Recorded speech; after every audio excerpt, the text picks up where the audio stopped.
Welcome to This Day in Everything Cool for February 3rd. On this day in 1966, humanity was really soft on our planet's only natural satellite. The Soviet Union landed the Luna 9 spacecraft on the moon, becoming the first spaceship to make a soft landing on the surface. The Soviets and Americans had both made hard landings on the moon before, but a soft landing is when a ship uses braking rockets to descend slowly, which is essential to master before you can send manned missions. Luna 9 sent back new photos and other scientific data from the surface for 6 days before it went offline.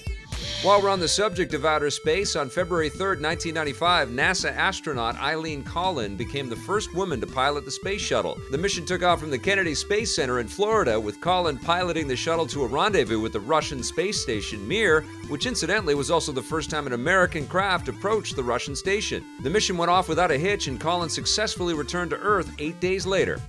On February 3rd in the year 2000, the Resident Evil series cracked the code of camera movement, well, almost. The new game, Resident Evil Code Veronica, was released on the Sega Dreamcast in Japan, with a Western release following a few weeks later. It was the first game in the series to include camera movement, although it was pretty limited. The camera would move slightly depending on where your character moved, although still confined to a single perspective like in the previous games. The series wouldn't adopt a full moving third-person camera until Resident Evil 4 a few years later. Despite the limited camera movement, Code Veronica was still a success, and PS2 and GameCube versions followed a year later.